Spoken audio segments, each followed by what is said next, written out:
These guys are ridiculous. These guys are ridiculous. Now, how about them damn Celtics? And we are back with another episode of How About Them Celtics. Sam and I are here recording on Monday, December 18th, after the Celtics win over the Magic yesterday.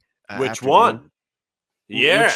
Huge win. 2 huge wins over the Magic. I feel very weird this afternoon because I was thinking about it. I was talking to Sam. I was like, so I slept in. Obviously, it's like 2. Yeah. I woke up like 2 or something, which is, I mean, standard for me at this point. But it was weird because I think what happened is I stayed up very late the night before the Patriots, but then I woke up very early to go to the Patriots. I woke up at like 8, right? Like, well, I went to bed at like 4 and I woke up at 8, so I didn't sleep much.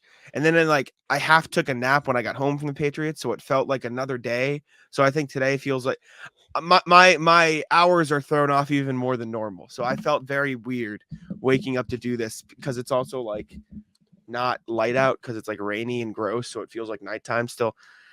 My entire internal clock has been completely thrown off. Not fun. Don't enjoy it. My throat is still killing me from Vegas, so I don't know if that is now. You and Big Cat. Big Cat also had without a voice on today's podcast, so you one of the greats. Yeah. Don't know how the voice is going to do for the next, I mean, really 2 hours because we have to record Talking Seas after this too of recording, but we'll see how it holds up. Anyways, now that I'm done rambling, let's do Inpopnito so we can talk Celtics. Know more about my struggles this morning. Full wheel today. Full wheel. 8 Let me put up entrants, the background. 8 people who are looking to get themselves a $10 gift card to get some popcorn. Let's spin it and see who's going to be winning today.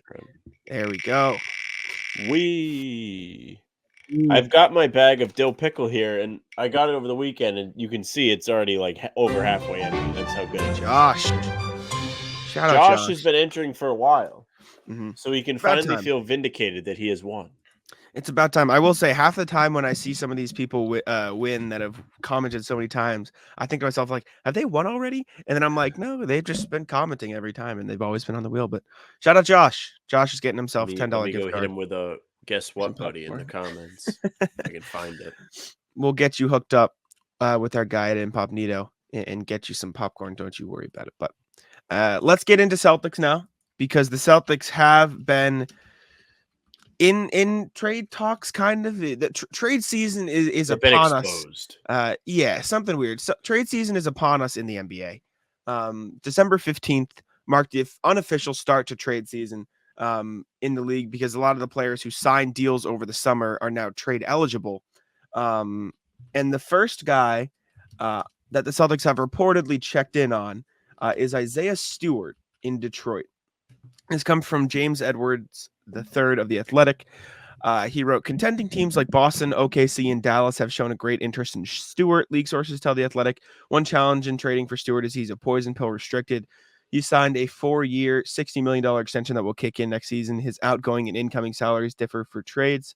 Stewart counts as $5.3 million outgoing salary on the Pistons side. For a team acquiring Stewart, he will account for $13.1 million, which is the average of his current player's salary, plus his 4-year extension. Essentially, this is the Alex Caruso conundrum again, except that the TPE flip deadline has, this is Sam explaining it. Yeah. I thought that was more of James stuff.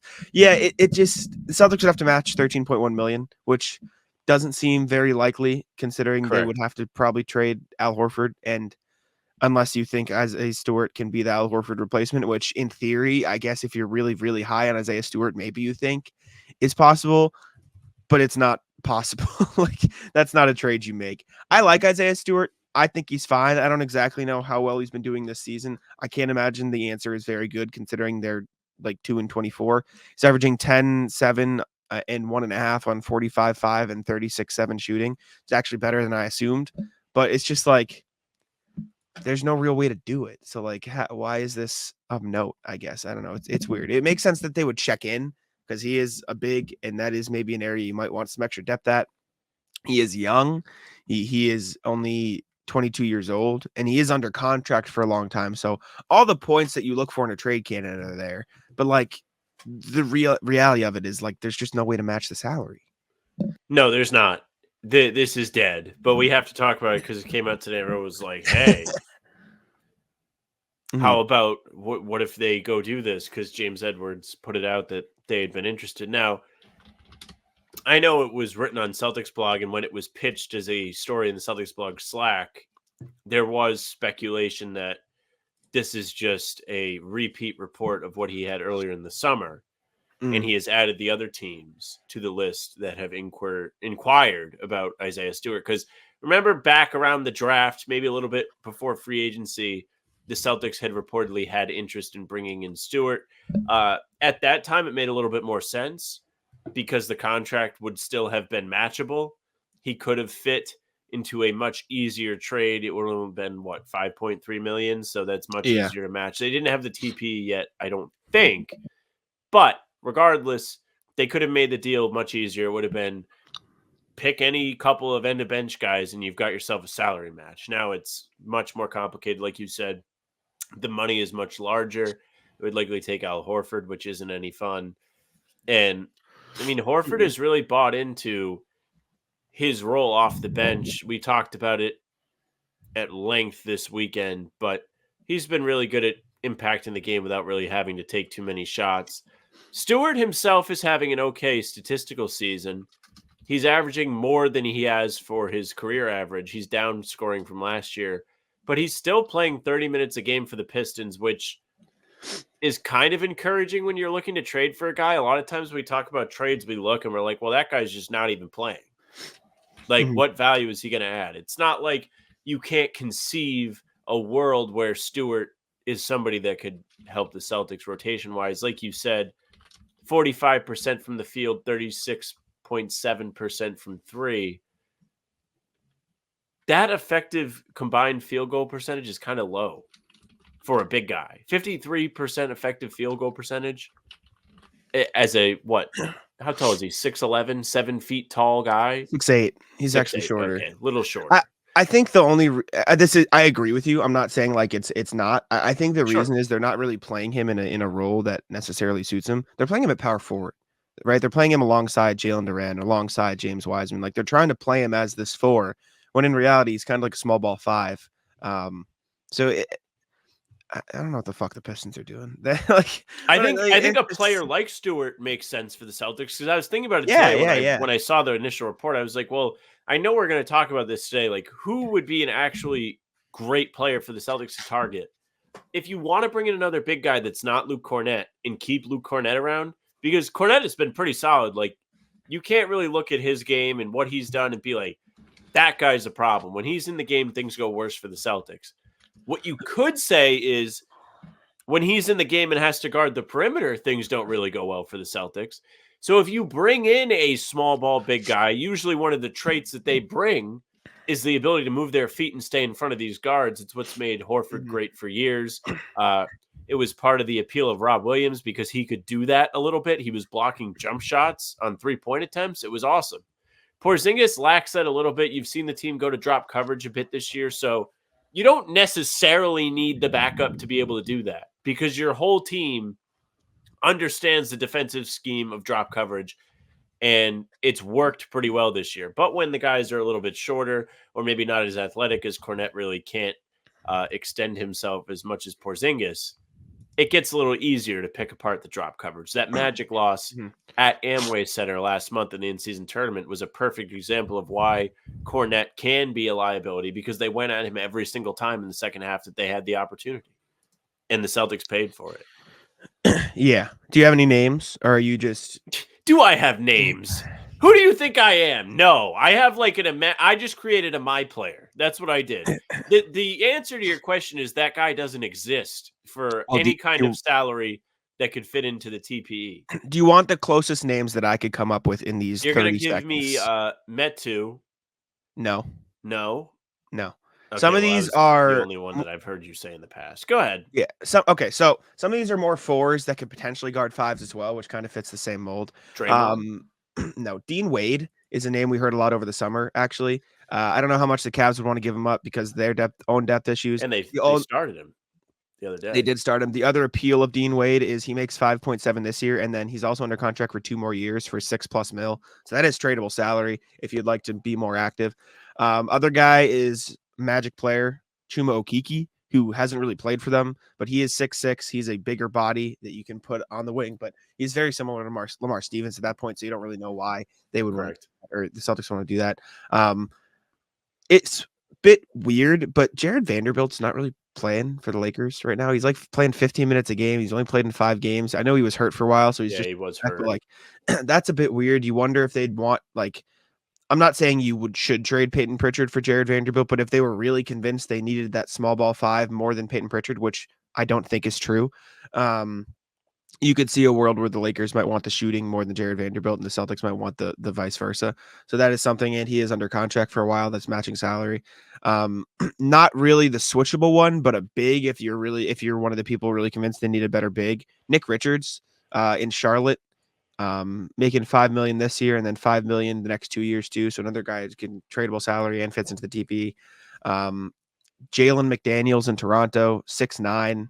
He's not his brother defensively, but he is a big body that can get out there and guard. And then Precious Achiuwa is the name that we've talked about a million times as well. So Vanderbilt, big bodies. I just want to go back to him. I'm pretty sure he signed an extension with the Lakers last summer. I don't know how much it was for, but that whole poison pill issue could come into play with him too. Yes, so he makes 4.6 right now, then 10, 11.5, 12.5, then 13.2. I don't know how the poison pill works there, but that would definitely be something to look out for. That I'm not sure how it works. They need to ban the poison pill. That's my takeaway from this discussion. Is it's really made things too cloudy for us to talk about. And if you're the NBA and you so desperately need press, you got to make it easier for the numbskulls that talk about you to cover the game. For what it's worth, go ahead. Looking You're at say it, something valuable. I'm not. I don't think the poison pill applies to Jared Vanderbilt, because it's not a rookie scale contract. I think that's the main thing. Because when I put it into Fanspo, it didn't pop up. And if I put Isaiah Stewart into Fanspo and try to trade him to the Celtics, I assume it'll pop up and say, "Oh, poison pill, watch out." Yeah. So I don't think it applies. Okay, sure. For what it's worth. But I don't really know if they need anybody right now. It's very hard for me to look at a 20-5 Celtics team that's won 5 straight and hasn't lost at home and has proven that they can turn up when it's important for them to turn up. I can't be like, hey, I think they're really missing this, or they need to remove these guys in order to bring in this guy. It's very, I mean, Jack, you know, I'm never like, I love a trade. I hate trades. It's very difficult for me to cope with giving up anybody on the team. I'm very loyal to our guys here. I'm very curious 10 years, X amount of years down the line, when the Celtics are in a Magic-like or Thunder-like position with the new guys on the team where they do need to make a trade, if you are still going to be like, no, just see it through, or be like, maybe they should do something. That's I don't know, because I'll probably be smarter by then, but like the last time it happened, when let's like turn back, let's say 5 years ago when it was 2018, Tatum was a rookie. Or I'm sorry, it would have been Tatum's second season then. But there was still all the Anthony Davis talk. We were all like, oh, should they get Davis? Kyrie will stay. You can have those two guys. And Anthony Davis was a legitimate question. Then his dad was like, I hate the Celtics. I hope they die. He said terrible things about the organization. Mm-hmm. I don't think I would have traded anybody. I didn't like that. I was like, it's really hard to like give up. You have Tatum and Brown. You have them for a long time. They don't make a lot of money. I mean, obviously it worked out for the Celtics, but there have been guys I didn't want to trade in the past. Like when they traded Avery Bradley, I was pissed. I mean, Marcus this summer, like that's the easiest example. But I think when Marcus happened, like we were pissed because of the optics / the moral standpoint of it. I thought it was kind of fucked up. But from a basketball standpoint, right off rip, you were in on Porzingis before it even happened. And then when when the trade actually happened, we were like, well, Porzingis like is coming off a career year and he makes sense. Then I wrote a whole article on him being the Horford successor over the summer. So I don't know. It's weird. Like I have different tendencies now than I did a couple years ago. In 10 years, I'm probably going to have a lot different tendencies. Who knows? It's true. Score early this NFL season with FanDuel, America's #1 sports book. Right now, new customers get $150 in bonus bets with any winning $5 money bet. That's $150 if your team wins. If you've been thinking about joining FanDuel, there's no better time to get in on the action, NFL. The app is so easy to use. There's a wide range of betting options, including you got spreads, you get your player props, you got over-unders, and more. So visit FanDuel.com/Boston and kick off the NFL season. FanDuel, official partner of the NFL. I mean, this bleeds right into our next topic of conversation, which is the fact that Shams is convinced that the Celtics are going to be trade happy this year or in on the trade market or something weird. We had the Windy report come out, I think a couple podcasts ago, saying, nah, they'll probably be buyout guys. Sham keeps hammering home, no, trades, they're going to trade. Yeah. He's, what exactly did he say? You put this in here. I don't see any. I didn't put the quote in because I wasn't listening to it. He basically did he tweet it said, out, hey, or did he say it somewhere? It was one of those stupid. He tweeted like a clip. Okay, You're not getting my views. sure. But I saw people aggregate that he said the Celtics are still going to be active in the trade market. It was not an article, but he must have some pretty solid stuff coming in on his end because he has doubled down on his report after being disputed by the great Windy. When was the this? great? What I'm is trying to happening find in Utah, Windy? I see. The Boston Celtics are going to be aggressive in just seeing what could be out there for bench help. The buyout market is the way to go. There's no avenue for the Celtics to significantly improve their bench without taking away from another area. And if you want to talk about Al Horford, he technically is the bench. So if you want to go get somebody like Isaiah Stewart, you have to give up Horford, and I don't think it makes you better. It doesn't feel like it. You're disrupting the chemistry. You're taking out a key component. Why would you do that? Okay, if you combine Brissett, Banton, and I don't know, Mikhailu, guys that are all, I don't know if they're guaranteed or not. I'm really bad with the contracts. But if you added them all up, you would get, I don't know, $4 million. You can really get an absolute game changer for $4 million in today's league. There is no room for them to make a trade unless there's something we don't know. Unless they're over Horford. Trade options out there are Chicago and Toronto because they have like 4 guys who fit into the TPE that you could say, yeah, they're probably better than the Celtics slew of random bench pieces. And it's Precious Achiuwa, Jalen McDaniels, Torrey Craig, and Javon Carter. Past that, there is nothing. I have looked at every fucking player that makes $7 million or less, and there's not much there. He is, but he's like he's been hurt and washed. hasn't really done anything since the finals when they beat the Celtics. So yeah, he's washed. With all due respect, Otto Porter, he is currently averaging 2 and 2 on 38, 37 splits in 12 minutes. 37 is not bad. If you're only taking threes, 38% from the field, and I don't know. If you want to bring in the vet presence, sure, it's not the end of the world. But like I said, he's Toronto. It's Toronto and Chicago. And I don't hate Craig. I don't hate Javon Carter. I don't hate McDaniels. Like, there are exciting storylines or targets to talk about, but it doesn't feel like that's going to happen. The reason those guys are exciting is because they actually are valuable. I don't know how much of Toronto's going to want to give up on somebody like McDaniels. Achiuwa has been a weird one where we kind of seem unsure. Carter, sure, but I've been so impressed with Pritchard, I don't really know if I need that. But Carter does bring a little bit of a defensive burst, which you don't always get from Pritchard. You're always going to get play hard no matter what from Pritchard, which is excellent.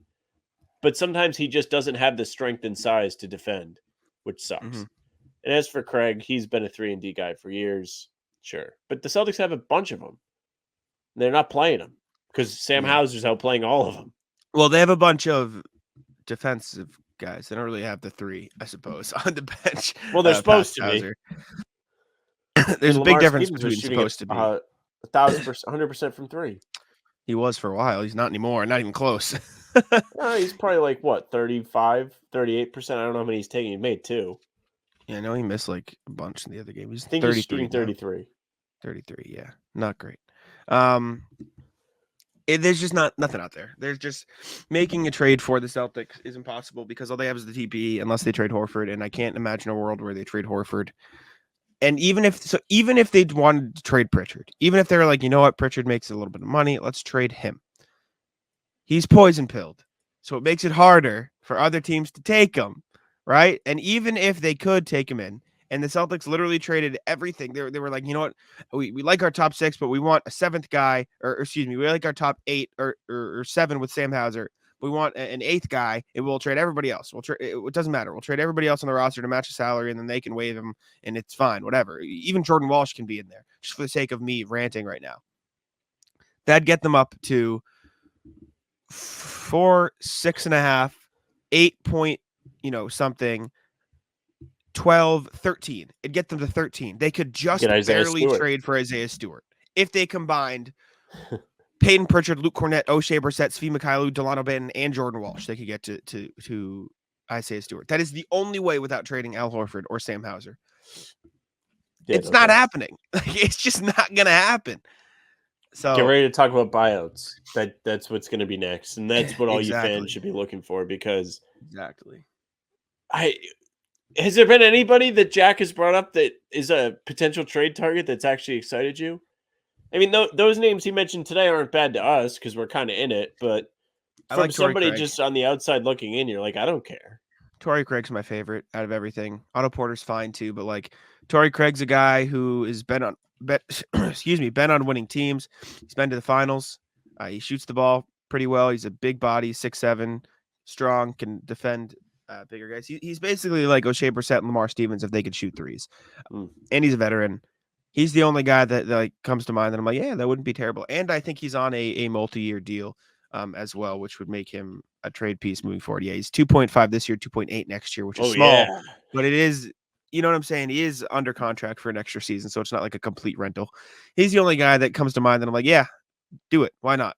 But at the same time, I'm pretty sure they'd have to waive somebody in order to bring him in, which I don't think would be too big of a problem. I think Svi and or Delano and or Lamar and or O'Shea is pretty like meh at this point. I think Svi would probably be the first to go, but Torrey Craig's the only guy that I'm like, yeah, I'm in. Precious is all right too, but like it's all the same. Like none of it's like this big like shams, trade, big bench upgrade. Like, no, it's just like meh. The Celtics are at a position where you shouldn't want that. Like, you should look and be like, oh, Celtics are 20-5. They've won just about every big game. Who cares? Mm-hmm. I don't care. What do I care? Keep these guys. I trust just about everybody that Joe trots out there. Mm-hmm. It doesn't feel like there's actually like a real place that needs upgrading. It just doesn't. Hauser, Pritchard, and even Cornett have probably played above expectations this year. Hauser in particular has been excellent. He's better than I could have imagined he'd be. And Pritchard has really turned it around lately. And Cornett's just been solid. He's not giving you minutes where you're like, oh, he's out there. I can tell because they suck. Yeah. I just, there's nothing out there that's good enough to make you want to blow up what the Celtics have already done. Speaking of what the Celtics have already done, TD Garden is not a place players want to play right now. We titled a podcast earlier this season, TD Garden is a fortress, and it has continued to be that. 5-0 homestand, wins over the Knicks, 2 against the Cavs, 2 against the Magic. Celtics are now 14-0 at TD Garden. A lot of players have talked about it.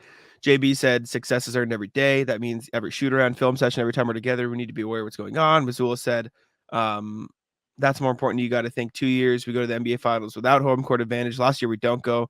Home court advantage is important, I think, from the standpoint of you want to be able to play in the Garden.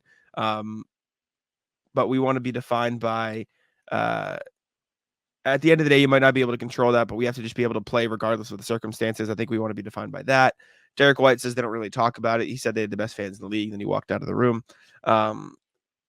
It feels like they understand it, but it also feels like they're still trying to keep up the mentality of win the day. Doesn't matter. Just win the game no matter where you are. That said, 14-0 at home, kind of crazy, kind of sick. Very awesome. Big fan. I mean, I've loved that they have played for real. And there's like another little like block of quotes here that I put as something's continuing to be for real. Because they are. All of the stuff that you just read off the quotes, they just don't seem satisfied with their early season start. They've done a great job of mostly taking everybody serious. The only laugher that they dropped was that Hornets game. The rest of their losses, Minnesota was a tough one, went to overtime. They lost in Philly. That was a really bad performance that they made close at the end. There was the Charlotte loss. I'm missing 2 more, but they haven't lost at home yet. Go ahead, Sam. You got it. You got it. Don't tell me because I want What'd to you say steal a already? guess. I said Philly, Minnesota, Charlotte, Orlando was just a game that they fell apart in the second half. And who is the last one? Who is the last one? They Who did haven't gone lose to? west yet. They didn't go to Milwaukee. No, Oh, Indy. They lost the game in Indy. They did lose to Indy. Yes, That was an annoying loss. It really was. It was 2 weeks ago now. At the time, the sky was falling. We did the post game, and I was mad, real mad. I was like, these guys are doing the same stuff from last year. They continue to be unserious in big moments. They can't close games. They can't play defense and get stops down the stretch. And then what did they do as soon as they got back from the little in-season tournament break? They won 5 straight. They beat the Knicks bad. They blew the Cavs out twice. They blew the Magic out twice. And now we're looking at them going away on a West Coast road trip where they have an opportunity to extend that to potentially 9 straight wins. It's not going to be easy. They have to go to Golden State, a team that they have had a little bit of a back and forth with for years now. They'll play Utah. They'll play the Clippers. They'll play the Lakers. They'll play Sacramento. Or do they even play Utah? They might not play Utah I this don't time. think they play Utah in this stretch. Idiot. Someone just beat my ass, please. Yeah, they play Golden State, Sacramento, LA. Then they come back to play Detroit. Big dumb idiot, Sam. Mm. But yeah, I'm glad that they're showing up for these games, and they look more consistent overall. Especially over this last stretch, they've looked extremely consistent. Maybe it helps that they're not bouncing around, or they haven't been bouncing around traveling, that they've been in one city for over a week and a half. But the ability to shape shift as a team, play through different players, meaning Jaylen Brown can take over, Porzingis can take over, Derek White has had big games, of course, Tatum too. This is how the team is supposed to play. When you have this many guys on the team, this is what you're going for. This is what Brad Stevens envisioned. And I want to compare it to the 2019 team that we all thought would be like this when they had Kyrie, and then Brown and Tatum were coming off the playoff run where they both stepped up huge against all the teams that were in their way, even Cleveland, who they lost to. Hayward was going to be back. Horford's back. Terry Rozier was going to come off the bench and be the sixth man. Then you have Marcus Morris and the other characters too. And that didn't work. They weren't able to play fluidly. They struggled to find an identity the whole year. And we're not seeing that this year. We're seeing a bunch of guys that are integrating new bodies into the team. Drew Holiday, Porzingis. And those two guys have been great to start. Holiday has done it without having to be an offensive focal point. Porzingis has been somebody that they've played through more often. But they've both had positive impacts right away. There haven't been growing pains. The only pains that there have been are in Porzingis' calf, unfortunately. Yeah, they're back. And I mean, this bleeds into the quotes you put in here about the Celtics still playing correctly that I accidentally skipped over to go to the Garden thing because I missed it. KP said, I think JB said it, when you have that much talent, it can invite laziness. What we want to do is build the culture no matter what, no matter how talented we are, no matter who's in, who's out. We always play hard. Missoula said, this is about Missoula's big fist pump thing that we talked about in the Magic recap, which I love. I think players need to see that sometimes. I, like everyone else, care about winning. I do have fun. I just thought it was a moment to show that I think we're starting to play Celtics basketball. Celtics have won 5 in a row, and as you put here, is this over the last 5 games, or is this overall, the offensive-defensive rating? That's overall. That is just across the league. They are 6th in offense, 3rd in defense, and they're just firing in all cylinders. They have it under control on both sides of the ball. Specifically over the last week, they've been great on defense, which to me is always very important. I just think it's the most reliable source of success. Mm-hmm. Yeah, they've having a good stretch here, 5-0 at home. It does feel like they're really locking into playing the correct way, which is important. Even going back to like I know we had those disagreements after the Indy game of did they play correctly, did they not? I still think there was a certain level of they played fine, minus the defensive slip-ups in the third. But it feels like they've taken that and they've adjusted it, because in the Indy game, I think offensively they played the correct way. Shots just weren't falling, but defensively they failed to adjust a little. And in every game since then, they've continued to do that offensively and trusted the offensive process, but they've started making adjustments game to game defensively. Like you saw it during the Cavs games where they picked up the pick and roll at a higher point so that Max Strus and Donovan Mitchell couldn't hit super cool threes. And then in the next game, they played free safety defense where Kristaps would be in the corner and help over at the rim, and they kind of left Isaac Okoro. And then in the Magic game, they played a little bit more physical. They focused on stopping Paolo and Franz, and I mean they really just kind of shut them down and said, "Nah, sorry, you're not going to beat us in the same physical way that you beat us last time." It's been fun to see them commit to playing the level of basketball that everyone knew they could play, and sort of. So they were hot to start the year, and when they came out of the gates, everyone was like, "Yeah, this team's really good." I think they're playing better now than they were even at the start of the year. Yeah, that's to be expected. I mean, listen, at the start of the year, they were in a dogfight against the Knicks in opening night. They buckled down and won it. Shout out. Then they kind of struggled against a Heat team that didn't have Jimmy. Like, they didn't get off to the most amazing start. After the first couple games, we should not have been like, Celtics are back. Who's stopping them? Bleacher Report. Instead, we've watched them continue to grow. We've seen them continue to respond when they play poorly. And I think these are traits of a team that is serious. Because that Pacers loss was terrible. It came in a big spot. It was a game I cared about quite a bit. A lot of people started to care about the in-season tournament. The fans in the arena in Indianapolis clearly cared.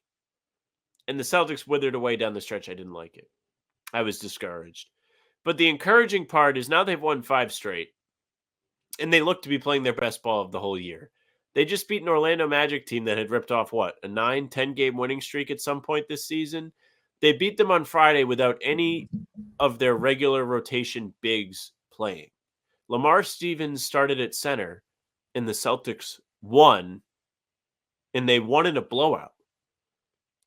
That is so big.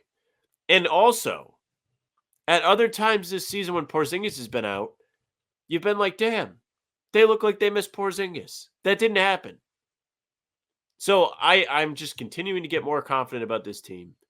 It reminds me of the 22 team when the big story, especially going into the finals, was that they didn't lose back-to-back games for like a very long time. Like since they turned the season around, they stopped losing consecutive games. I would be shocked if we saw this team lose consecutive games, knock on wood, this season. And the way they're playing right now, in the backbone that they have shown, it would be very surprising to me. You're setting yourself up. Guys. You're setting yourself up for disappointment here. You know that, right? I'm always setting myself up for disappointment, baby. I went into the playoffs last year, and I was like, this is the most wonderful time of the year. And boy, was I wrong. No back-to-back losses is crazy. They've only lost back-to-back once this season. Yeah. I don't know. I don't know if I can commit to that. Losses were back-to-back. Mm-hmm. I don't know. All right. Let's check in with the email. Let's see what people have to say. I think we have lots of RJ emails here. Make sure to email us at hbtcpod@gmail.com if you'd like to get in touch with us. For now, let's see what RJ has to say. First one. What's poppin'? The Magic win started with Indiana. Evening, guys. Just a quick email to suggest that everything starts somewhere and it's not always where we think. Looking at footage from Friday's game, the pacing and attack of the Celtics reminded me of the fourth quarter against Indiana. No, not the loss to IST, the blowout win in Boston. That night, all of the bench guys played hard with both pace and connection at each end of the court. They built up a lead against the Pacers by continuing to execute as a team. The hospital Celtics on Friday found that same key to success, starting with Jaylen Brown's overdrive gear, and then everyone playing ball and getting to the rim. This is the first Magic game, which opened up three-pointers and kept the Celtics even in free throw column. I hope the Celtics follow this formula for success on Sunday. We'll see in about 18 hours. Be well, RJ. They did, in fact, keep it up on Sunday, which was fun to see. They did do that. I didn't realize this was from before the second game. Mm-hmm. Yeah, it was from Friday. Next one, this is from before Sunday's Magic game again.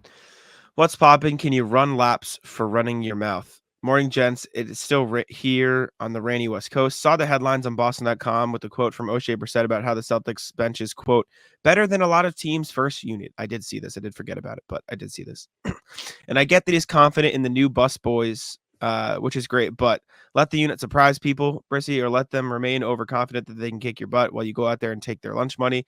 But it's a rookie move when after you finally get some press about something other than your vlog, you go out and put a target on your back, daring opponents to dial in on Celtics reserves. If Al still holds his kangaroo court, I can see O'Shea getting called up on charges. Well, I hope he and the rest of the squad are ready to cash the check O'Shea's mouth, or hope you will. And I don't care. I think it's fine. I don't think that matters. I don't think teams are using O'Shea Brissett's quote to fucking. I am happy that he's confident. I'm the opposite, actually. I like the quote. I don't think it's a bad thing. I agree with you, Jack. I think it's really big that the bench has this much confidence, despite a lot of them not always being involved in games. Like, it sucks for somebody like O'Shea Brissett to join the Celtics this summer, be a big talking point, and then just never get any run at all. Like, the man played an excellent game the first time he was asked to actually play minutes in over like 3 weeks. I'll let him talk. I mean, I'm just I'm happy that they played well. And I'm happy that Joe Mazzulla can rely on them in spots where guys are hurt. It's pretty sick. I agree. For what it's worth, the Celtics bench this year is the third best net rating of any bench in the NBA. So he's backing it up. They're backing it up. They're playing well. Let's go. Next one. What's cooler than being cool? Ice cold. This is after the Celtics win over the Magic. Afternoon, gents. 4 games up, 4 games in the win column. My MVP for this game, as much as I love JB's offense, Drew Holiday for cooling out Banchero in the second quarter and beyond. Banchero hit for 19 in the first quarter and 17 the rest of the game. Also, shout out to Nemi Ishketa for giving his best Luke Cornett impression today. Not highlight reel stuff, but 16 minutes, 2 points, 3 rebounds, only 1 foul. That's important. He stepped in and played solid ball and kept the game flowing. Also saw that Banchero spent more time trying to hunt isolations against Horford and Sam Hauser, against Horford than Sam Hauser. I think people have learned that Sam Hauser Island is no vacation spot. Still waiting for that Wagner masterclass, though. Be well, RJ. Yeah, good. Mo Wagner, good across the board. Strays. Did you get the reference in the subject line? What's cooler than being cool? No. It's a hey. Have you heard the song "Hey Ya" by Outkast? Yes. Yeah. It's a line. It's a line in the song. Last email from RJ. This is from last night after the Celtics Sunday night win over the Magic. What's poppin'? Back to the Future road trip. Fun fact, gents. Last year after 25 games, Celtics were 20-5, and we're heading west for a 4-game road trip that included stops against the Warriors, Clippers, and Lakers. Sound familiar? Last year's trip turned out 2-2. I want more this year. Let's get greedy, RJ. As much as I am not Sam and I am realistic, I agree. Keep it rolling. You're playing well right now. You can't let this road trip bring you down. You got the Warriors, the Kings, the Clippers, the Lakers.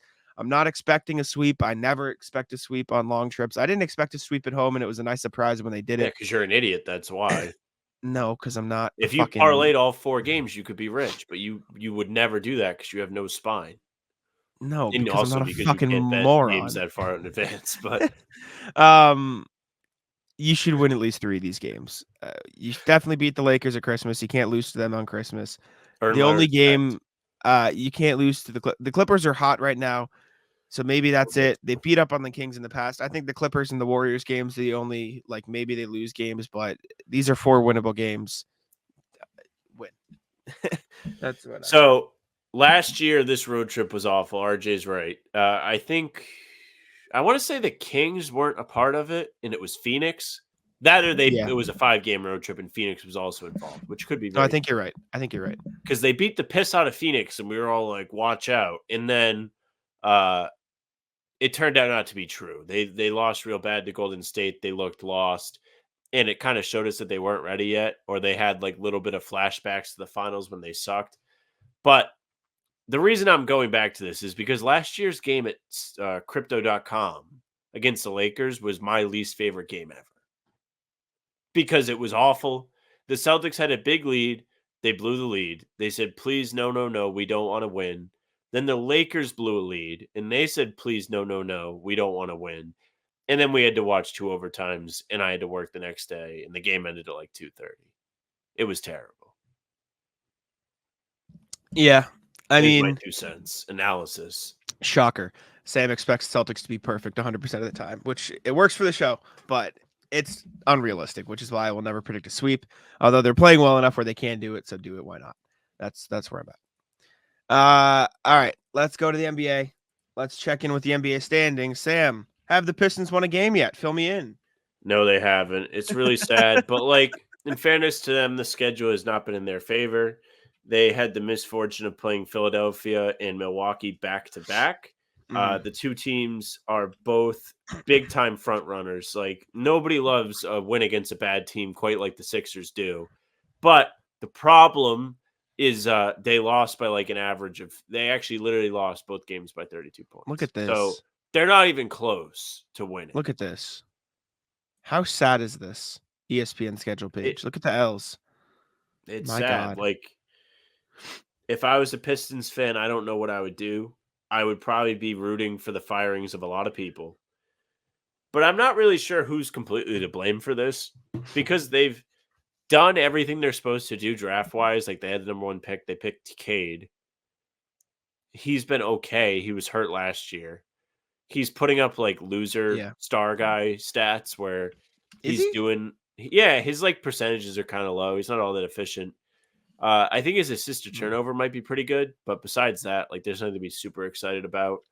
Duren's been good for them. Like they have individual guys to be excited about. Even Thompson as a rookie has been pretty solid. He's like a do everything guy, but it just hasn't come together yet. It's really weird, but they are playing Atlanta and then Utah this week.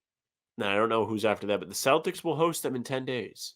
December 28th, baby. Could be a streak versus streak. Home win streak / Celtics win streak if they continue to win versus Pistons losing streak. They've got Atlanta, Utah, Brooklyn, Boston. So I feel like there's no way they lose back-to-back to Brooklyn. It is in Brooklyn and then in Detroit. So it's kind of weird. Oh, it's a back and forth. Okay. Yeah. Well, that's stupid. I agree. It's also Saturday in Brooklyn and then Tuesday in Detroit. So there's like a 2-day break. They come back here. Very weird. Very weird. I don't know. How many games have they lost now? What is it? 23. They're 5 away from the record. If you don't, I'll tell you what. If they break the record, I will buy a Pistons jersey with the number whenever they win, and it'll say straight as the name. Like, let's say 28 straight. Fire. I like that. And I'll hang it right up there. I'll do it. What do I need, buddy? I mean, at this point, kind of loser stuff if you don't break the record. Like it's all for naught at this point. Yeah, if you're gonna suck, at least suck like the best. Agree. Anyways, looking around the league, the East is very win heavy at the top. Celtics 5 in a row, Bucks 4 in a row, Sixers 6 in a row, and only 2 other teams, the Heat and the Cavs, who have both won only 1 in a row, have winning streaks. Everyone else has lost. Pistons at 23, a bunch of 1-gamers. Hornets at 4 games lost. Pacers at 3 in a row. Magic at 2 in a row. Both the Celtics. So the Celtics, Bucks, and Sixers are really separating themselves from the pack here. Sixers are 2 games ahead of the Magic and 4. Out west, meanwhile, Pelicans have won 4 in a row. They're 7-3 in the last 10. Timberwolves, Thunder, Mavericks topping the West. Timberwolves kind of separating themselves from everybody else. They're 3 games ahead of the second place Thunder. Blazers have lost 7 in a row. They're approaching, we're just as bad as everybody else territory. And then the Warriors have won 2 in a row, so they're turning it around a little bit, but they are still 5-5 in their last 10. The Suns are still 4-6 in the last 10. So West is weird. Yeah, I mean, overall, there's 5 teams that have been pretty good. Celtics, Bucks, Sixers, Wolves, Clippers, all 8-2 over the last 10. Pretty impressive. Clippers have turned it around big time after they had a little bit of a rocky start with James Harden. I mean, luckily for them, it's starting to pan out here where they went all in and it doesn't look like it's going to ruin their franchise for the next 10 years. So good for them. It still might ruin it for the next 10 years, but they might get something out of it. Then who's been fucking shit is, of course, Detroit. Spurs are 1-9 in their last 10. Blazers, Wizards, Hornets, Hawks, all 2-8. So Hawks could lose to the Pistons. They've been bad enough where it's, do the Pistons beat the Hawks? Maybe. Then the Raptors have been sneaky bad too. They were one of the surprising teams that I saw with the 3-7. So I put it on there.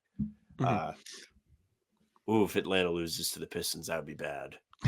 Sorry, my audio cut out for a sec because I think my phone started picking something up audio wise for my That's terrible. Bluetooth That headphones. happens. I was so confused too because I was looking at the picture you sent me, which is flooding. That's for the rat list. I meant to say for rat list. My bad, but we'll look It's at that. okay. But You didn't but spoil it. my point is that's all I was looking at. So I don't know why my headphones cut out in terms of audio. You did send me 2 game winners to look at, or you put them on the sheet, which we can look at Yes. here.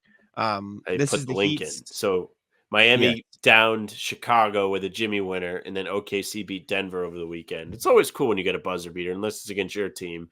But cool, Jimmy stepped back over Kobe White, and they win it. Is that Tyler Hero dressed like a fucking dickhead? You know, in the Yes. all white? Yeah. Yeah. I mean, who else would that be? Shocker, right? Yeah. There he is, big winner from Jimmy in their ugly ass Heat culture uniforms, and then Shea just down the Nuggets. This one's more impressive. It's always more impressive to see a game winner when your team is losing. Yeah, I think that's true. That was cold blooded by Shea. That was a tough shot too. Peyton Watson played good defense here. Shea was on continues him. to be an absolute dog. Good for him. Good for Thunder fans. It's been a while for the Thunder. It's good that they finally get to see their team be competitive and things are finally starting to fall into place. I feel like, I guess if you're a Thunder fan, you kind of had this coming for years. Like you knew like all the draft picks were there. If you play any 2K sim, you know like the Thunder are always a hoss. Like they're winning 5 straight finals every time you do a sim. But it's kind of cool to see it actually go there. And then not OKC, Warriors, like you said, 2 straight, barely beat the Portland Trailblazers yesterday, though, who have been terrible. They won because Shady and Sharp drove for a game-tying layup on a fast break in Podashevsky. I don't know how to... What is it? Pajemski. What is it? Pajemski. Pajamas. Pajemski. Sure. Took a charge. So there was that. Good for them. Speaking of taking a charge, a former Warrior took what he thought to be a charge. Be hitting the deck, not taking a charge. Jordan Poole, if you're looking at the timestamps, I wrote it as Jordan Poole slipped, LOL, because I truly don't know what else to call it. No, he slipped. This is Jordan Poole against the Suns with some sound effect magic for you. Just what he didn't even bringing the ball up, and he just goes down. This is crazy, man. He just falls down. He falls like a cartoon character. Yeah, he from the way he was standing and running, I'm not sure he could have fell harder. That was about the hard. That's like in wrestling when like they barely get hit, but they have to like act like they got hit hard. Yeah. That's kind of like what this looks like. Look at how confused Eric Gordon is. He's like, "What the hell?" He doesn't know what to do. He like freezes. Well, good for the officials. Like I feel like they would have been like, "Oh, we have to call something here." If and here is Gordon had been anywhere near as close to Poole. If you're on audio platforms, this is Draymond Green's ghost. Boom! Laughing him.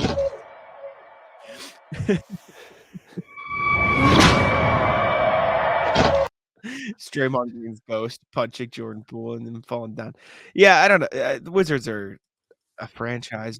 They're something special. I don't really know what. I love this because, and they were actually close in that Suns game. Credit to them. But I love the sleep cycle I have now, where like I kind of go to bed early enough to where like I wake up and I get to see all of this all at once. Because I had myself a nice chuckle today when I was starting off at the gym in between sets. It was great to see Poole just fall flat on his ass. Man, they're special. Speaking of Draymond Green, though, he has apparently started counseling, according to Shams Charania of The Athletic. Golden State Warriors forward Draymond Green has started counseling and is expected to remain sidelined via suspension for at least the next 3 weeks, which means he'll miss the Celtics matchup for Word. People around Green and the organization said the 4-time champion has been understanding and prepared to undergo the process required to return to the team in a full capacity. Those sources would not reveal the specifics of Green's counseling out of respect for his privacy. I mean, good for him. This is kind of what you wanted for him. I don't know what it'll change. It feels like this is a bunch of bullshit. I disagree. I think it's you don't disagree. You just said it. You don't know what it's going to change. It's a bunch of bullshit. They have to do something to be like, look, I think it's good that he's trying, but I don't know how significant the changes will be if it'll work because he is, so deep rooted. But like that, you said, they have to try something. So I think it's good because they have to try something because it's not okay. This is them being like, we got to do something because we can't just be like, here, come back. Like he's gotten ejected 20 times, which is only second to Rasheed Wallace, who has 29 career ejections. They're like, all right, this has to stop. Like we need to put some kind of plan in place, but I don't know if it's going to help. And this is somebody like, I don't know. I think counseling's a very good thing, but I don't know if you're Draymond, how is that going to help you not punch people? Anger issues. Hopefully they fix his anger issues or get to the, help his anger issues. Like I said, I'm hesitant. It's going to be great when he's out there again and he's just like counting down from 10. If it helps a little bit, I mean, he's fucking choked somebody out and punched somebody this season in the span of 10 games. Like, it just reminds me of the Ja thing where, like, he had the gun and then said, "I'm really, really sorry," and then he just had the gun again. Hey, different things work for different people. Sure, I think it's good they're trying something. Sticking with the Warriors, though, Stephen Curry's streak of making a three in every game ended. He went, 268 straight games of making at least one three. Crazy. And this year's Trailblazers stopped him of all teams. Yeah. Like that's what happened, right?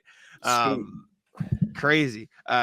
Also, another fun 3-point thing. Did you see the video of Steph reacting to Keegan Murray's 3-point bonanza in Sacramento? How did I forget to put that on the sheet? I saw that today. That's crazy. Is that it? What's the record for most threes in a single game? 13? 14. Clay did it. And Keegan Murray had 12 through 3 quarters. And then they pulled him because they were killing him. Good for him. I like Keegan Murray. Like the Kings. I thought it was sick to see him pop off like that, but what did Curry have to say? So here, I'll play the video of Curry. Was this against Golden State, or was this just they asked him about it? Because they just asked him about it. They asked him about it while it was happening.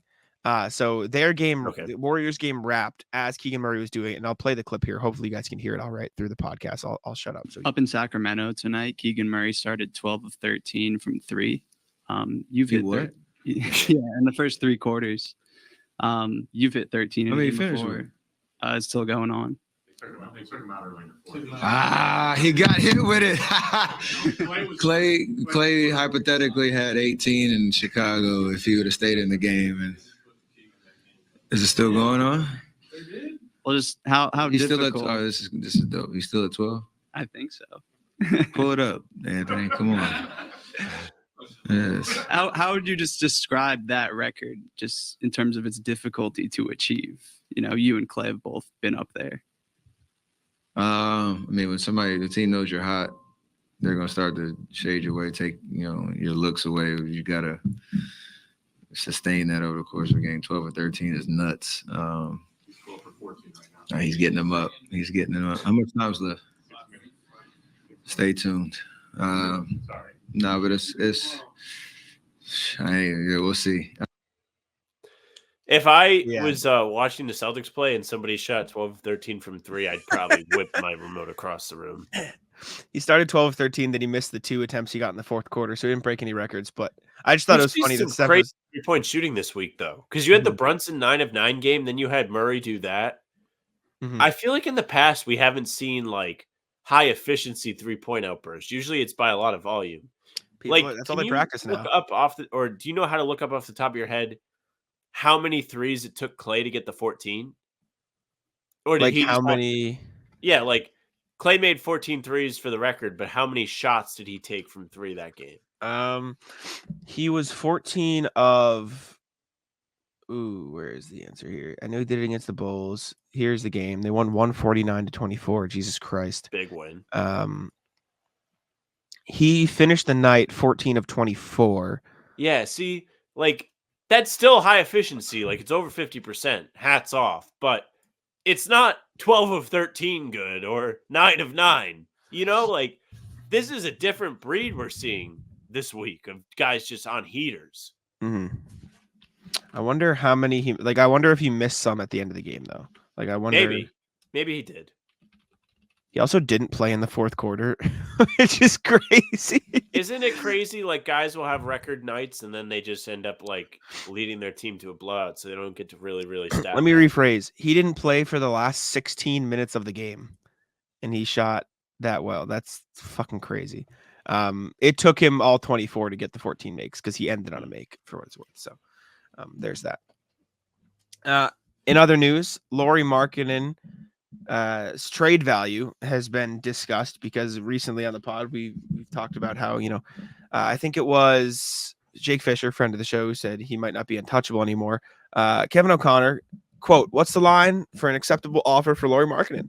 My impression from talking to teams is it's something resembling the haul the Jazz received from for Mitchell and Gobert. So 5-ish firsts and/or players of comparable value.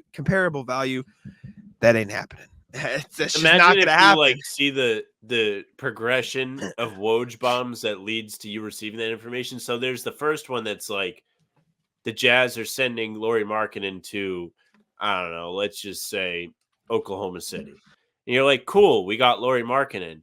And then it's like hearing that the Thunder have sent some future firsts to Utah for Markkanen. You're like, okay, like it can't be that bad. And then it's like they traded 5 future firsts for Markkanen and your head is in your hands. Actually, what I was gonna say, if I'm the Thunder, I'd do it. I'd give up 5 firsts for Markkanen because they have fucking 90. Yeah, they're a bad example, but like if I was the Atlanta Hawks and I found out that my team traded 5 firsts for Lauri Markkanen, like you have to think to make a trade like that. Whatever. I don't have the fucking sheets. No, I know. I'm that's my point. It was like it's impossible for most of these teams. Like that's crazy. But if you're making a trade where you're giving up that many firsts, you have to think like, damn, this is our spot and we have to go all in. Mm-hmm. The only teams that you could really be like they're in position to go all in, and if they did, they would compete for a title is Philly, who I don't think has that draft capital. Maybe the Lakers, if you think they're a guy away. The Clippers have already done it. Phoenix doesn't have enough wiggle room cap-wise. You don't think OKC falls into it? OKC falls into it, but like they're a weird one because they're not like mortgaging their future. Like the rest of those teams would have to mortgage their future in order to get a deal done like that. Kind of like how Phoenix did it for Bradley Beal. They gave up a zillion picks for Beal. The point of that being that they think they can win a championship. How many teams out there really think they can win a championship if they bring in Markkanen? OKC is maybe one. The other ones listed are also a possibility. But besides that, like who? New Orleans? Do they really think he's moving the needle for them?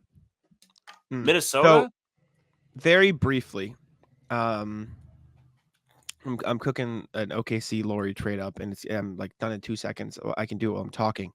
That's always impressive for me, by the way. Say the 5 or 6 like first, whatever, because they have $1 million, right? Sure. Like they have a ton of firsts. And it said players of comparable value. Now, I don't want jokes because I'm actually trying to talk seriously. Okay. If you trade Giddey because there's questions as to his fit with Shea anyways, and he's a fine player, right? And the Jazz kind of do need guards if they really want that, but maybe it wouldn't matter if they traded what's it called? If they traded Markkanen, maybe they would just be whatever. Giddey, Poku, Trey Mann, and Davis Bertans contract in like 6 firsts for Markkanen and Colin Sexton. The money works. OKC gets to go all in on Lauri and then still have a guard that can be like a bench scoring guy instead of a Josh Giddey playing next to Shea. Sure. You could roll out a starting lineup of Shea, Jalen Williams, Lou Dort, Lauri Markkanen, Chet Holmgren. With off the bench, you'd still have Colin Sexton. You'd have Kenrich Williams, other Jalen Williams, and Isaiah Joe. Hey, I don't know if that's the move you want to go all in on, but like that'd be a damn good team. Like also Pacers. But I don't know if I'm like a Pacers fan and I watch my team get Markkanen and I'm like they can beat Milwaukee and Boston and Philly. Yeah. I think they join like the Philly level. But I don't think they're up there with the Bucks and Celtics. Like I think like if they match up with Milwaukee or the Celtics, like no one's going to take them seriously still. Mm-hmm. Yeah, I don't know. Which might be unfair, but like it's just where I wouldn't. they're at. If I'm not OKC, I'm not trading 5 firsts for Markkanen. That's the end. We're aligned. All right, a lot more trade buzz. Let's rapid fire through this. I just figured I'd put it all here so we can have just the report in front of us. All right, rapid fire. This is from Sam Amick of The Athletic. Lakers, Levine, Rich Paul, basically saying When that familiar storyline resurfaced last week about the Bulls, Zach LaVine, with the Chicago Sun-Times reporting that LaVine and his representation want the Lakers, Paul decided to push back on the widely held premise. It's not one team. I don't have a specific destination for Zach. I want what's best for Zach and his family. When you have a guy playing the game, you want him to be able to play the game happy, whether it's in Chicago or elsewhere. For the Lakers, who are also known to have an interest in the Bulls, DeRozan and Caruso, conversation with Chicago is likely to include a request for Austin Reeves, who isn't eligible to be traded until the 15th of January. But by all indications, the Lakers remain as committed to Reeves as they were when they gave him the extension this summer. I wonder what that says. Like, that could mean like they just weren't committed to him over the summer. I know it's trying to present itself to where they believe in him, which I'm sure they do, but they could all. That's also like a very tradable contract at the same time. Like they could have been like signing him with like, oh, we could trade him. So we'll see what that pans out to be. But I stand by Rich Paul bad for the NBA. 76ers stuff. Meanwhile, the 76ers have been studying the star player market closely ever since Harden's trade request in June last year made it clear he was on the way out. Yet while their focus might have been on an offense-first player like LaVine in the preseason, the unexpected improvement in their post-Harden offense makes it more likely that they'll target a high-end two-way player heading into the February trade deadline. This just screams OG Anunoby to me. That's all. Makes sense. Yeah. Do they have? Let's see. Who do they trade for OG? Like, who does Masai Ujiri want off their roster? Does he go for Tobias Harris? Nobody. I don't want anybody. If I'm Masai Ujiri, there's nobody on that roster that appeals to me outside of Tyrese Maxey. That's Genuinely. the thing. So that makes it really hard for them. Who else could be out there? I don't know. Like that wants to trade for OG, or that is that what are you saying? Philly could make a trade with to get a high-end two-way player. No, not a lot of teams. I know. You know why? Because the teams that have high-end two-way players are good, are competing, and those players are high-end two-way players because they're on competing teams. The only thing close is Alex Caruso, which I wouldn't hate for them actually. So sure, go ahead. Okay. Well, actually, you might have just hit it on the head because that's probably who they're trying to talk about without actually saying their name. What should Sacramento do? It's no secret that the Kings have an appetite and the assets to improve the roster. As Kings general manager Monty McNair explained so candidly in a mid-July interview with The Athletic, they entered the season with two-pronged plan of sorts. With their 15-9 record of fifth place standing in the West and a net rating of 17th, that should cause some concern within their walls. Where does this leave them at this point? The interest in exploring upgrades is there, but it does not appear as if any of their well-publicized options are no-brainers. The problem is, it seems, has everything to do with the likely price of doing business for these particular players. They go for players with the Toronto Raptors, Siakam and Anunoby, who have drawn interest from the Kings in the past, who are headed to free agency in the summer. Then the massive cost of retaining them in the offseason would have a significant impact on what the Kings are willing to offer. Siakam is on an expiring deal, and Anunoby is widely expected to decline his $20 million option for next season.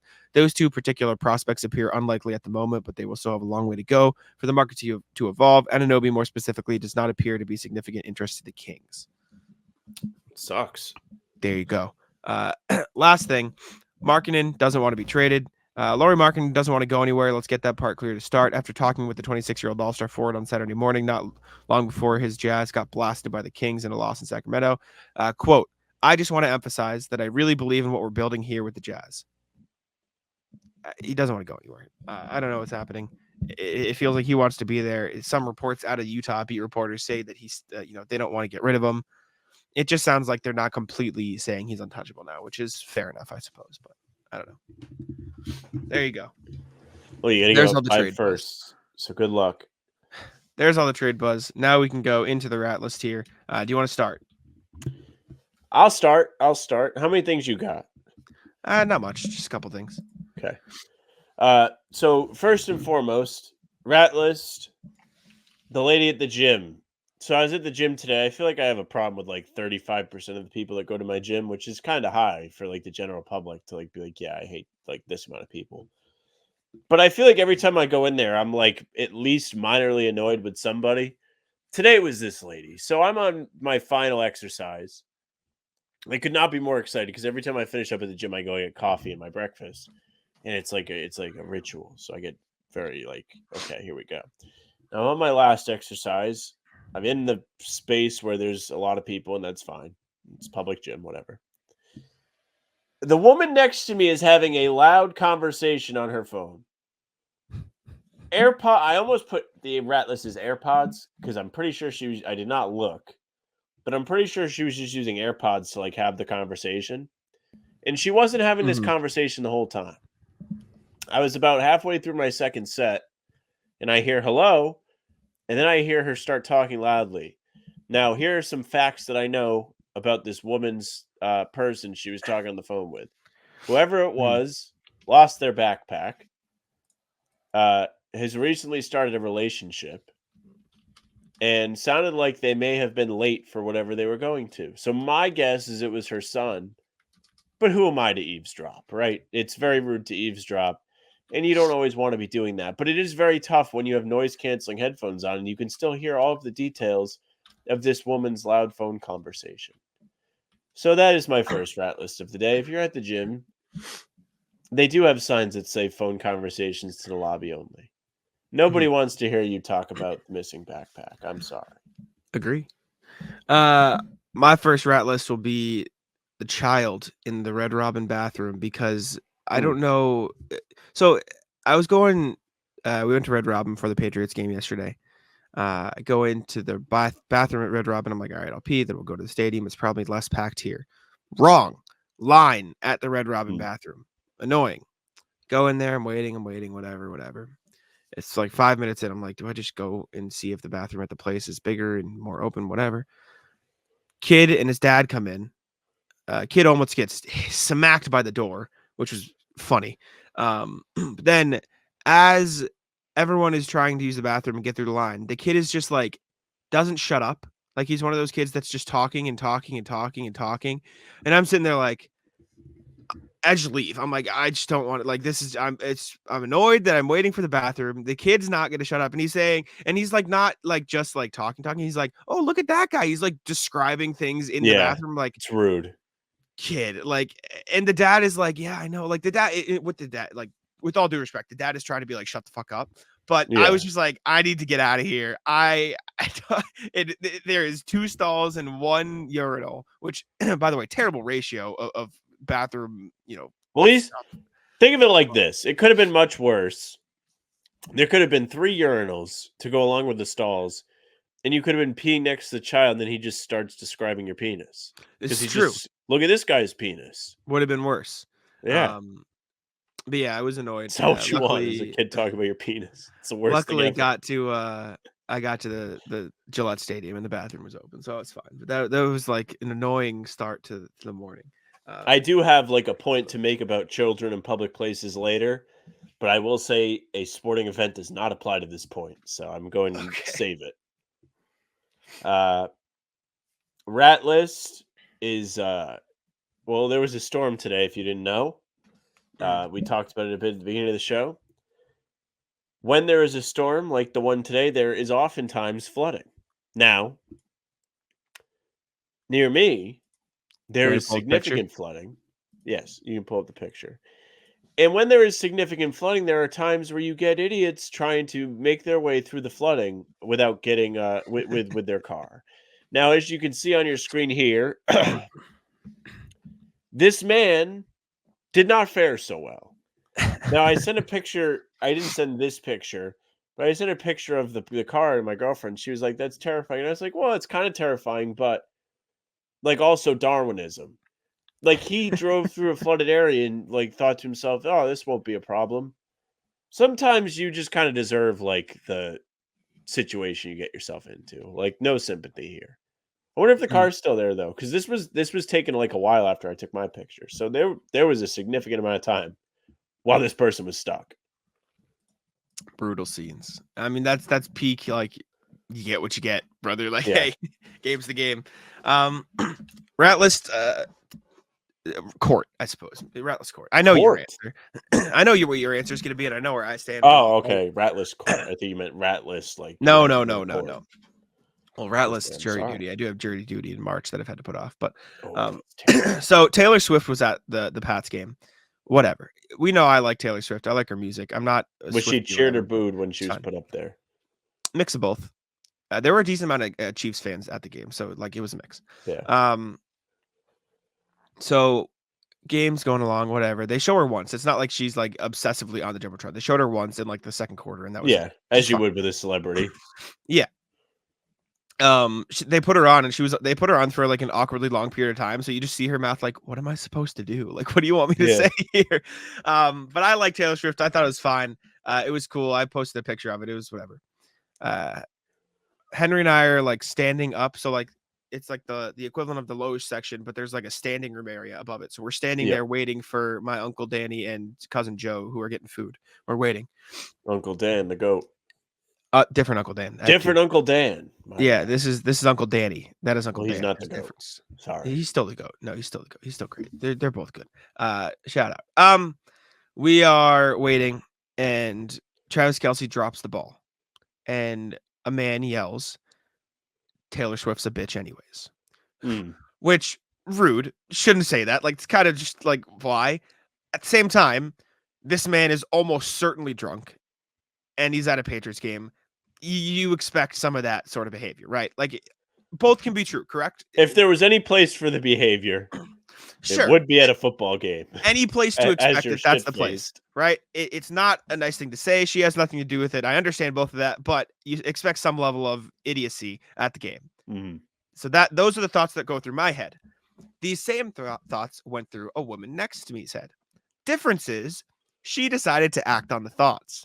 So the woman turns to the man and goes, "That's not very nice." Now, as you can imagine, didn't go well.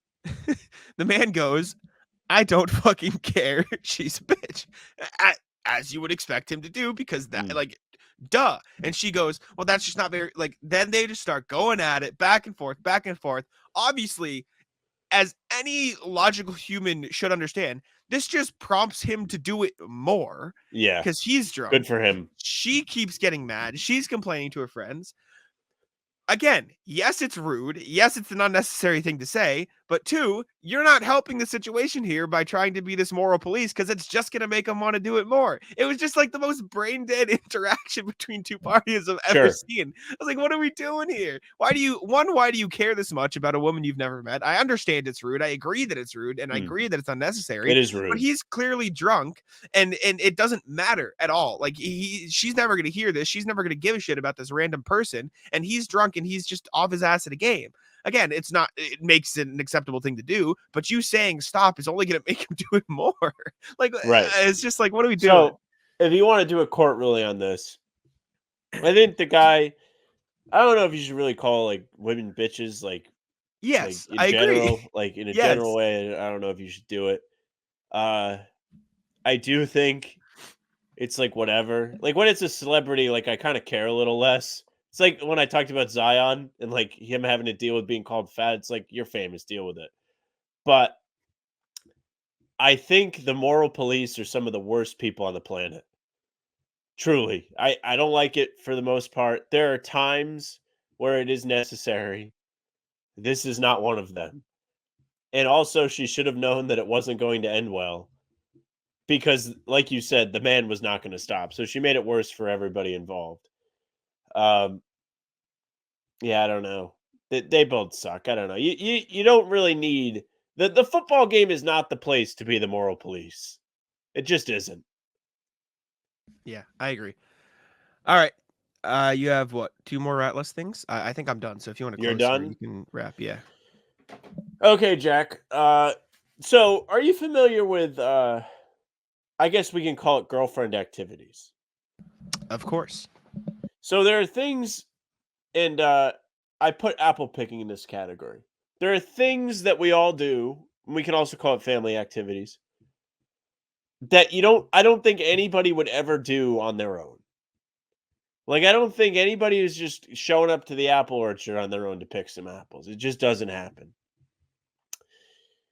I participated in a girlfriend activity on Saturday. There was no Celtics Respect. game. I went to Roger Williams Park Zoo, which is the zoo we have here in Rhode Island. And I went to the Holiday Light Show. They have all Christmas lights around the park. They're all designed in special ways. They had a Wild West section. They had aliens. They had zoo animals. They had actual Christmas displays. This is not something I think anybody would do on their own. I'm happy to do everything with my girlfriend. I like her. I care about her very much. I will participate. But I will also tell you, aside from her, the activity itself was fucking awful. Too many kids. Even though it's for kids and it's definitely for families. I'm not trying to gatekeep the kids. But a lot of kids. A lot of strollers. A lot of people stopping in the middle of walking. Not a lot of degrees. Very cold. Didn't have gloves. Nose was running. Still getting over whatever the hell this climate change cold I have is. Yeah. It makes me think that we need to like kind of segregate kids away from adults. Like I had to say it very fast because I was going to be like, I think we need to bring back segregation, but for kids. No. Can't say it like that. No. There needs to be specific things, places, times for kids to participate in things. Because I think a holiday light show like this is absolutely for families, and kids should always go enjoy it, but there should be special set times where there are no kids. There should be restaurants where kids are not allowed. There should be flights where there are no children allowed. All of this should be true. So this is a very long-winded way of me saying there were too many kids around at a thing that was meant for kids. Sure. I mean, I don't have any complaints with that mindset. I think they're annoying. I just complained about I a think kid we earlier should in the just show. ban kids. Well, maybe not. China did it. They took it back. We used to only Jesus have one Christ. kid. All right, you got anything else, or is there one more? Rat list Christmas shopping. Now, you know this.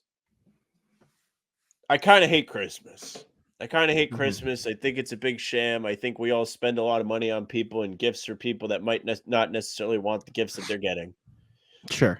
I think there's a lot of effort and marketing that goes into it, and a lot of people like it a little bit too much. But today and over the weekend, I did Christmas shopping, specifically for the lady. I went out, I got her stuff. Fine on Saturday, went to the Warwick Mall. I got my Inpopnito. It was excellent. I actually enjoyed myself. When I went to see my girlfriend before the holiday show, I had a moment to check her shoe size, and it turns out that I bought the wrong size shoe.